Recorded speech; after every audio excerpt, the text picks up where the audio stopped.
7월 6일 목요일입니다. 오늘 우리에게 주시는 하나님의 말씀은 요한일서 2장 24절로부터 29절까지 말씀입니다. 너희는 처음부터 들은 것을 너희 안에 거하게 하라. 처음부터 들은 것이 너희 안에 거하면 너희가 아들과 아버지 안에 거하리라. 그가 우리에게 약속하신 것은 이것이니 곧 영원한 생명이니라. 너희를 미혹하는 자들에 관하여 내가 이것을 너희에게 썼노라. 너희는 주께 받은 바 기름 부음이 너희 안에 거하나니 아무도 너희를 가르칠 필요가 없고 오직 그의 기름 부음이 모든 것을 너희에게 가르치며 또 참되고 거짓이 없으니 너희를 가르치신 그대로 주 안에 거하라. 자녀들아, 이제 그의 안에 거하라.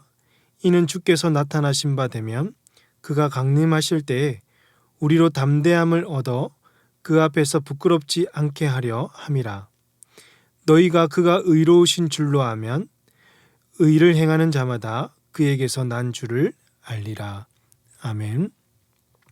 사도 요한은 마지막 때의 징조로 많은 적 그리스도가 일어난다고 말했습니다. 이 적 그리스도는 그리스도를 모르던 자들이 아니었고 그리스도를 알고 믿던 자들이었습니다. 그런데 이들은 그리스도를 배반하여 그리스도를 떠났고 그것도 모자라서 성도들을 미혹하여 믿음에서 떠나게 하려는 것이 그들의 목적이었습니다. 그래서 요한은 성도들을 향해서 거듭 강조하면서 주 안에 거하라고 외치고 있습니다. 오늘 본문에서 이 거하라라는 동사는 무려 6번이나 사용되고 있는데요. 24절에서 너희 안에 거하게 하라. 처음부터 들은 것이 너희 안에 거하면 너희가 아들과 아버지 안에 거하리라 라고 되어 있죠. 또 27절에서 너희는 주께 받은 바 기름 부음이 너희 안에 거하나니 너희를 가르치신 그대로 주 안에 거하라 라고 되어 있고 28절에서도 자녀들아 이제 그의 안에 거하라 라고 되어 있습니다.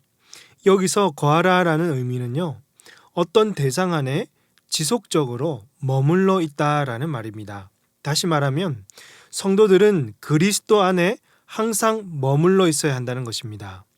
성도들은 그리스도를 떠나서는 하나님과 사귈 수 없고 그리스도를 떠나면 다른 것에 미혹될 수밖에 없는 것입니다. 그래서 요한은 이 성도들이 주 안에 거하기 위해서 어떻게 해야 하는지를 말씀하고 있는데요. 첫 번째로 처음부터 들어왔던 생명의 말씀 안에 항상 머물러 있어야 한다는 것입니다. 24절과 25절 말씀을 보시면 너희는 처음부터 들은 것을 너희 안에 거하게 하라. 처음부터 들은 것이 너희 안에 거하면 너희가 아들과 아버지 안에 거하리라. 그가 우리에게 약속하신 것은 이것이니 곧 영원한 생명이니라 라고 했습니다. 당시 영지주의자들은요, 사도들이 가르쳤던 복음, 예수님의 그 십자가와 부활의 신앙은 부족하다고 여겼고 무엇인가 더 높은 지식과 세련된 이론으로 보완되어야 한다고 주장했습니다. 그리고 영지주의자들의 주장에 많은 사람들이 미혹이 되었고 복음을 외면해 버렸던 것입니다. 그래서 요한은 이처럼 미혹하는 자들을 고발하면서 너희가 처음 들은 생명의 말씀, 곧 그리스도 예수에 대한 진리의 복음 안에 거하기를 외치고 있는 것입니다. 그렇습니다. 오늘 우리도 매일같이 예수 그리스도의 말씀을 읽고 묵상하며 그 말씀을 통해서 설교를 통해서 말씀을 들으면서 우리 안에 믿음의 확신과 결단이 일어납니다. 우리가 이 생명의 말씀을 읽고 들음으로 그리스도를 내 속에 채워가고 이 그리스도 안에 날마다 거하게 되는 것입니다. 그러나 어떤 사람들은요, 예수 그리스도에 대해서 여러 번 들어왔기 때문에 다 안다고 생각합니다. 또 반복해서 복음을 들어도 이 변화되지 않는 사람들을 보면서 실망하기도 하고요. 그래서 복음에 한계가 있다고 생각합니다. 교회도요, 말씀만 가지고는 안 되고 뭔가 새로운 패러다임과 이벤트가 있어야 이 변화된 시대를 따라갈 수 있다고, 새로운 것을 추구하며 살아가야 된다고 생각하는 분들도 계십니다. 어쩌면 이것이 빠르게 변화하는 이 시대가 성도와 교회에 던지는 달콤한 유혹인지도 모르겠습니다. 그러나 사랑하는 성도 여러분, 우리가 믿는 복음은 어제나 오늘이나 영원토록 동일한 하나님의 말씀입니다. 죄인을 구원하시기 위해서 십자가를 지시고 영원한 생명을 주시기 위해서 다시 사신 그 부활의 복음이야말로 생명을 구원하고 세상을 구원할 수 있는 유일한 소망인 줄로 믿습니다. 이 복음 안에 우리는 지속적으로 날마다 거할 수 있어야 하겠습니다. 이 시대가 더 화려하고 은밀한 유혹으로 우리에게 다가오더라도 우리가 믿는 이 복음이 구닥다리처럼 느껴지고 당장 눈앞에 변화되는 것들이 보이지 않더라도 끝까지 우리가 믿는 이 복음, 우리가 자랑하는 예수 그리스도의 복음을 지키며 주 안에 거하시는 우리 모든 성도님들 다 되시기를 주님의 이름으로 축복합니다. 두 번째로, 주 안에 거하기 위해서는요, 성령의 기름 부으심이 있어야 한다는 것입니다.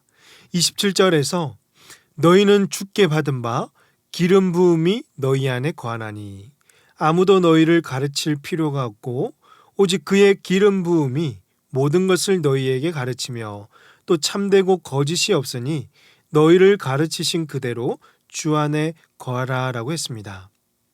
기름 부음이란 성령께서 우리 안에 계셔서 우리로 하여금 하나님을 아는 지식을 깨닫고 그의 지식을 소유하게 하며 참된 생명으로 이끄시는 것을 가리킵니다. 성령님은 나와 하나님과 친밀한 영적 교제를 이루게 하시고 그의 안에 거하도록 우리를 도우십니다. 이처럼 성령님의 도움이 없이는 우리는 하나님을 알 수도 없고 하나님의 말씀을 깨달을 수 없습니다. 내가 똑똑하다고 해서 말씀을 더 잘 알고 내가 부족하다고 해서 말씀을 깨닫지 못하는 것이 아니라 성령께서 가르치시고 빛을 비추실 때 기록된 말씀을 알아가는 것입니다. 또 여기서 안다는 것은요, 단순한 이론이나 지식을 좀 더 아는 것이 아닙니다. 성경 말씀 좀 더 잘 알고 성경 퀴즈를 더 많이 맞추는 것에 그치지 않고요. 이 말씀을 안다는 것은 모든 일상 속에서 말씀을 소중히 여기고 이 말씀을 올바르게 이해해서 삶에서 적용하는 데까지 이르는 것을 말합니다. 말씀을 실천하고 말씀대로 살아가는 것 또한 우리의 능력이나 노력에 달려있기보다는 성령께서 가르쳐 주시고 이끌어 주실 때 가능하다는 것이죠. 그러므로 사랑하는 성도 여러분, 성령의 기름 부으심이 오늘 저와 여러분에게 있기를 주님의 이름으로 축복합니다. 성령의 도우심이 없으면 주님 안에 거하지 못하고 다른 것에 눈을 돌려서 더 새로운 것, 자기의 마음을 시원하게 해주는 것들의 마음을 빼앗기고 유혹에 넘어가서 결국 복음을 버리고 예수님을 떠나는 일들이 일어나는 것입니다.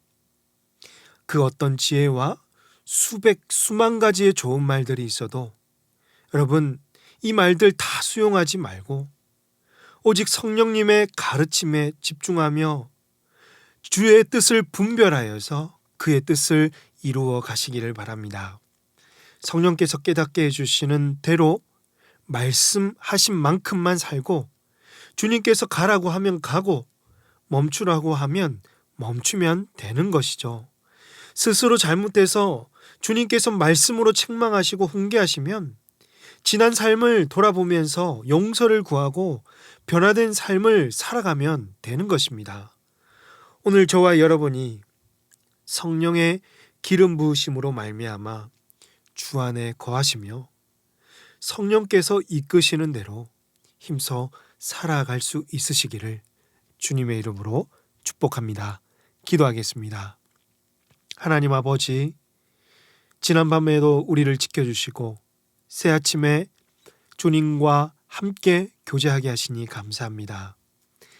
내가 믿는 이 생명의 말씀, 내가 자랑하는 복음을 늘 붙들게 하여 주시고 더 이상 다른 곳에 한눈 팔지 말고 항상 주 안에 거하게 하여 주시옵소서. 성령의 기름 부으심을 의지하여 성령께서 이끄시는 대로 그 길을 성실하게 신실하게 따라가는 모든 지혜자들이 다 되게 하여 주시옵소서. 이 모든 말씀 우리 구주 예수님의 이름으로 기도하옵나이다. 아멘. 오늘 말씀을 기억하시며 기도하시고 주간 기도 제목에 따라서 교육과 훈련을 위해서 기도하겠습니다.